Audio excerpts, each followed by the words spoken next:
యావత్తు ప్రపంచంలో ఇప్పుడు ట్రెండింగ్లో ఉన్న పేరు కృత్రిమ మేధ.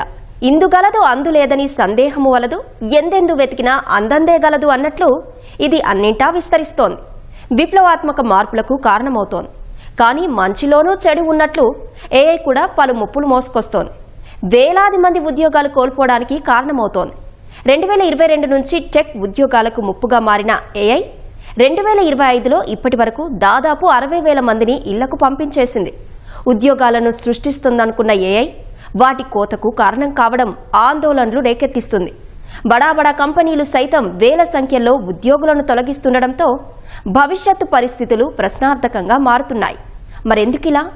ఉద్యోగాలు తొలగింపునకు ఏఐ ఎలా కారణమవుతుంది?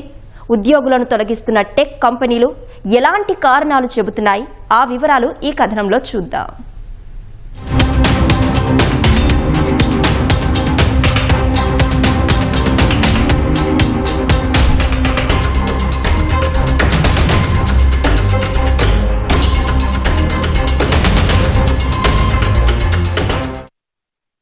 ఆర్టిఫిషియల్ ఇంటెలిజెన్స్ అన్నింటా సర్వంతర్యామిగా మారిపోతున్న అధునాతన సాంకేతికత ఇది. ఓ విధంగా ఏఐ లేని రంగమంటూ లేదు. 21వ శతాబ్దపు సాంకేతిక అద్భుతం ఇది. జీవితాన్ని సులభతరం చేస్తూ పని పద్ధతులను మరింత సౌలభ్యంగా మార్చడం ఏఐ సొంతం. అందుకే ఏఐలో ఆధిపత్యం కోసం దేశాలు పోటీ పడుతున్నాయి. జోరుగా సాగుతోన్న నూతన ఆవిష్కరణల దన్నుతో ఏఐ వినియోగం పెరుగుతోంది. అదే సమయంలో దానిపై భయాందోళనలు కూడా రేకెత్తుతున్నాయి. ఉద్యోగాల తొలగింపునకు కారణమవుతున్న ఆర్టిఫిషియల్ ఇంటెలిజెన్స్ ఇప్పటికే వేలాది మందిని ఇంటికి పంపించేసింది.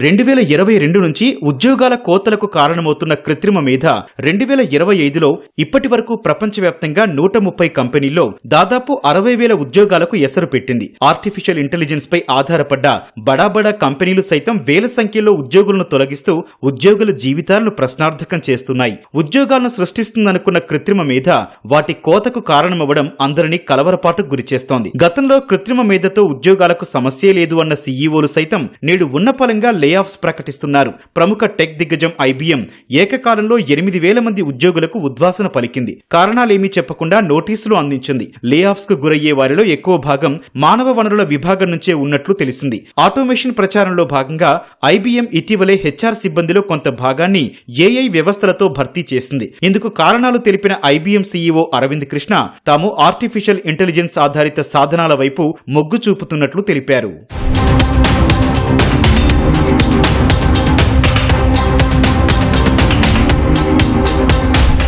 ప్రముఖ టెక్నాలజీ సంస్థ మైక్రోసాఫ్ట్ కూడా వేల సంఖ్యలో ఉద్యోగులను తొలగిస్తోంది. ఏఐ ఆటోమేషన్ వైపు పయనిస్తోన్న నేపథ్యంలో ఉద్యోగాల కోతలు ప్రారంభించింది. అందులో భాగంగానే గత నెలలో 6,000 మందికి ఉద్వాసన పలికింది. అయితే ఇందులో ఏఐ వ్యవస్థలు రూపొందించిన సాఫ్ట్వేర్ ఇంజనీర్లు ఎక్కువగా ఉన్నారు. మైక్రోసాఫ్ట్ సంస్థలోని 2,28,000 ఉద్యోగుల్లో తొలగింపులు 3% ఉన్నాయి. ఇదే సంస్థ 2023 సంవత్సరంలో అత్యధికంగా 10,000 మందిని తొలగించింది. ఆ తర్వాత ఇప్పుడే రెండో అతిపెద్ద లేఆఫ్లను ప్రకటించినట్లు టెక్ ప్రముఖులు చెబుతున్నారు. మార్కెట్లో పైచేయి సాధించేలా సంస్థను ఉత్తమంగా తీర్చిదిద్దేందుకు అవసరమైన సంస్థాగత మార్పులను అమలు చేస్తూనే ఉంటామని మైక్రోసాఫ్ట్ ప్రతినిధి తెలిపారు. ఏఐ రంగంలో వేగంగా చోటు చేసుకుంటున్న పరిణామాల నేపథ్యంలో వ్యాపార ప్రాధాన్యాలను సమీక్షించి నిర్ణయం తీసుకున్నట్లు తెలిపారు. ఇదిలా ఉంటే తాజాగా మరో 300 మంది తొలగింపునకు మైక్రోసాఫ్ట్ నిర్ణయం తీసుకుంది.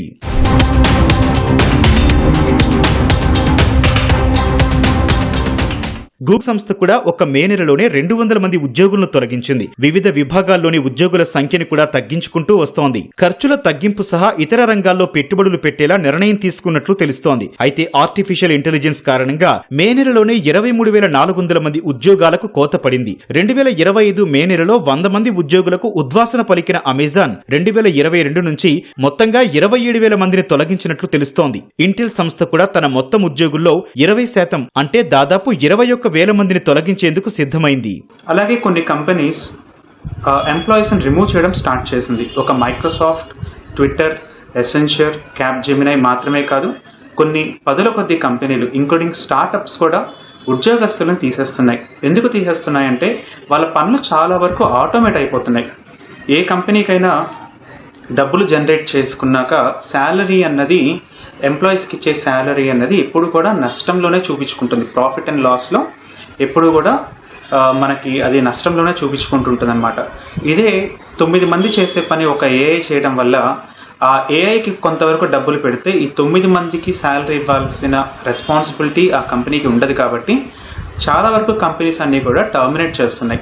ఇటీవలి కాలంలో చిన్న పెద్ద తేడా లేకుండా వందలాది కంపెనీలు పలు కారణాలు చూపుతూ పెద్ద ఎత్తున ఉద్యోగులను తొలగిస్తున్నాయి. ఈ ఏడాది ఇప్పటి వరకు దాదాపు 61,000 ఉద్యోగాలకు కోత పడింది. layoffs.fi వెబ్సైట్ వివరాల ప్రకారం గతేడాది టెక్ రంగంలో 549 కంపెనీలు 152,472 మంది ఉద్యోగులను ఇంటికి పంపాయి. 2023లో 1,193 కంపెనీలు 2,64,220 మంది ఉద్యోగులకు ఉద్వాసన పలికాయి. కృత్రిమ మేధ ప్రభావంతో టెక్ కంపెనీల్లో ఫ్రెషర్ల నియామకాలు 50% పడిపోయినట్లు వెంచర్ క్యాపిటల్ సంస్థ సిగ్నల్ ఫైర్ నివేదిక వెల్లడించింది. సిగ్నల్ ఫైర్ డేటా ప్రకారం దిగ్గజ టెక్ కంపెనీల్లో ఎంట్రీ లెవెల్ నియామకాలు గతంలో 15% ఉండగా ఇవిప్పుడు 7% పడిపోయాయి. ఇది తాత్కాలికం కాదని టెక్ కంపెనీలు పనితీరును ఏఐ ఎలా మారుస్తుందో తెలిపేందుకు స్పష్టమైన సంకేతమని నిపుణులు భావిస్తున్నారు. కృత్రిమ మేధ సామర్థ్యం పెరగడంతో ఫ్రెషర్లకు జూనియర్ స్థాయి ఉద్యోగాలు కనుమరుగవుతున్నాయని అభిప్రాయపడుతున్నారు. మిడ్ లెవెల్ సాఫ్ట్వేర్ ఇంజనీర్ ఉద్యోగులపై ఏఐ ప్రభావం కనిపిస్తోందని నిపుణులు తెలిపారు. వారి విధులను కూడా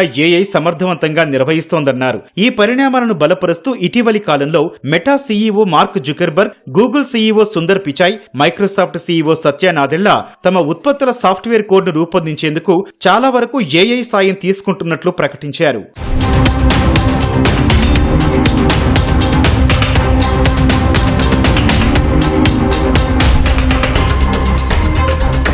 టెక్ రంగంలోనే కాదు బ్యాంకింగ్ రంగంలోనూ ఉద్యోగాలకు కత్తెర పెడుతోంది ఆర్టిఫిషియల్ ఇంటెలిజెన్స్. ఈ మేరకు గ్లోబల్ బ్యాంకులు వచ్చే 3 నుంచి 5 ఏళ్లలో దాదాపు 2 లక్షల ఉద్యోగాలకు కోత పెట్టవచ్చని బ్లూంబర్గ్ ఇంటెలిజెన్స్ వెల్లడించింది. ఆ సంస్థ టెక్నాలజీ ఆఫీసర్ల సర్వే ఆధారంగా కనీసం 3% మేరకు ఉద్యోగాల కోత ఉండొచ్చని పేర్కొంది. ముఖ్యంగా back office, middle office, operations వంటి విభాగాల్లో ఉద్యోగుల తగ్గింపు చోటు చేసుకునే ప్రమాదం ఉంది. ఇక కస్టమర్ సర్వీస్ లో బాట్ మెసేజ్ విభాగాల్లో మార్పులు చోటు చేసుకుంటాయని ఈ నివేదిక తయారు చేసిన టోమస్ నోయెడ్జెల్ వెల్లడించారు. నో యువర్ కస్టమర్ విభాగం కూడా కృత్రిమ మేధ కారణంగా ప్రభావితం కావచ్చని తెలిపారు. ఎప్పుడైనా కానీ ఎస్పెషల్లీ ఐటీ ఇండస్ట్రీలో మారుతూ ఉంటుంది అనమాట. ఇప్పుడు కొత్త ఏం కాదు, 30-40 ఇయర్స్ జరుగుతుంది. ఎవ్రీ 3-4 ఇయర్స్ టెక్నాలజీస్ చేంజ్ అవుతాయి. నేను కొత్త టెక్నాలజీ నేర్చుకోకపోతే నాకు ఉద్యోగాల ఆప్షన్స్ తక్కువ ఉంటాయి. కొంచెం అలా ఉంటుంది, కానీ very few jobs will be last. First question. Second question, industry పెరుగుతుందా? ఉద్యోగాలు పెరుగుతూనే ఉన్నాయి. మనం ఏ వల్ల జాబ్స్ పోతాయని ఇప్పటి నుంచి కాదు, 15-16 నుంచి వింటున్నాం. ఎక్కడ ప్రతి 6 ఇయర్స్కి ఇండస్ట్రీ డెవలప్ అవుతుంది. లాస్ట్ 3 ఇయర్స్లో industry, last year recession, IT ఇండస్ట్రీలో జాబ్స్ చాలా తక్కువ ఉండింది గ్లోబల్లీ. అయినా కూడా మంది ఇండస్ట్రీ పెరిగింది లాస్ట్ ఇయర్ కూడా. ఈ ఇయర్ అయితే మళ్ళీ it's back to normal. It's growing 20-30%, right? We're growing every year, we're hiring freshers. So industry growth అయితే ఏం తగ్గలేదు, కొత్త ఫ్రెషర్ జాబ్స్ కూడా తగ్గలేదు. ఇప్పుడు ఫ్రెషర్ జాబ్స్ అంతా చాలా తక్కువ జాబ్స్, ఏ జాబ్స్ మామూలు జాబ్స్ తీసుకుంటున్నారు. సో జాబ్స్ అయితే తగ్గలేదు. కొన్ని జాబ్స్ పోతాయి, బట్ ఆన్ ది హోల్ పెరుగుతుంది. World economic survey cashier, ticket clerk, data entry clerk వంటి ఉద్యోగాలు మరో 5 ఏళ్లలో ఉండకపోవచ్చని వెల్లడించింది. మరోవైపు వ్యవసాయ పనులు పెరుగుతాయని, డ్రైవర్ల అవసరం ఎక్కువ అవుతుందని వెల్లడించింది. వచ్చే 5 ఏళ్లలో దాదాపు 17 కోట్ల కొత్త ఉద్యోగాలు అందుబాటులోకి వస్తాయని, 9.2 కోట్ల ఉద్యోగాలు కనుమరుగవుతాయని World Economic Forum WEF report వివరించింది. నికరంగా 7.8 కోట్ల ఉద్యోగాలు అందుబాటులోకి వస్తాయని తెలిపింది. WEF రిపోర్టు ప్రకారం జాబ్ మార్కెట్లో ఆర్టిఫిషియల్ ఇంటెలిజెన్స్ భారీ మార్పులు తీసుకొస్తుంది. దీనికి తోడు ప్రపంచవ్యాప్తంగా నెలకొన్న సమస్యలు, ఆర్థిక ఇబ్బందులు, వివిధ ప్రాంతాల్లో మారుతున్న అలవాట్లు వంటివి జాబ్ మార్కెట్లో పెద్ద మార్పులకు కారణమవుతున్నాయి. మరోవైపు మారుతున్న సాంకేతికతను, అవసరమయ్యే స్కిల్స్ ఎప్పటికప్పుడు మారుతుండటంతో ఉద్యోగులు ఇబ్బంది పడుతున్నారు. కానీ చాలా కంపెనీలు నూతన సాంకేతికతను వినియోగించుకునేందుకు అవసరమైన పెట్టుబడుల్లో భాగంగా ఖర్చులను తగ్గించుకుంటున్నట్లు నిపుణులు చెబుతున్నారు. ఆటోమేషన్ కారణంగా ఉద్యోగులను తగ్గించుకుంటామని 41% కంపెనీలు ప్రకటించాయి. ఉద్యోగుల స్కిల్స్ ను పెంచేందుకు చర్యలు తీసుకుంటామని 77% కంపెనీలు పేర్కొన్నాయి. మరి వీళ్ళ పరిస్థితి ఏంటి? ఒకటేంటంటే, ఒక 20 సంవత్సరాల క్రితం రిక్షా కార్మికులు ఎక్కువగా ఉండేవాళ్ళు. ఇప్పుడు ఎక్కువ మంది ఆటో రిక్షాలు ఎక్కువగా ఉంటున్నాయి, ఆటోలు. ఒక 15 ఏళ్ల తర్వాత ఎక్కువగా అటానమస్ కార్లు లేదా ఫ్లయింగ్ కార్లు ఎక్కువగా ఉండే అవకాశాలు ఉంటాయి. అంటే ఉద్యోగాలు లేవా అంటే ఉద్యోగాలు ఉంటాయి, కానీ ఆ ఉద్యోగాలు అనేది ఎవాల్వ్ అవుతూ ఉంటాయి. సో మనం రెగ్యులర్గా చూసే ప్రతి ప్రాసెస్లో కూడా రెగ్యులర్గా చూస్తున్న ఉద్యోగాలు అయితే ఖచ్చితంగా ఉండవు. ప్రోగ్రామింగ్ అనేది దాదాపు ఒక 35-40 ఏళ్ల పైనుంచి ఎక్కువగా మన ఆంధ్రప్రదేశ్, తెలంగాణలో బాగా ఉంది. సో ఈ ఉద్యోగాలన్నీ కూడా దాదాపుగా ఈ ప్రోగ్రామింగ్ రిలేటెడ్ అన్నీ కూడా ఎక్కువ శాతం ఏఐ తీసేసుకుంటుంది. అనేక రూపాల్లో వేలాది ఉద్యోగాల కోతకు కారణమవుతోంది ఆర్టిఫిషియల్ ఇంటెలిజెన్స్. భవిష్యత్తులో మరిన్ని ఉద్యోగాల ఉద్వాసనకు ఆస్కారం ఉంది. అయితే కృత్రిమ మేధ నైపుణ్యాలు పెంచుకున్న వారికి మాత్రం ఎలాంటి ఢోకా ఉండదనే అభిప్రాయాన్ని నిపుణులు వ్యక్తం చేస్తున్నారు.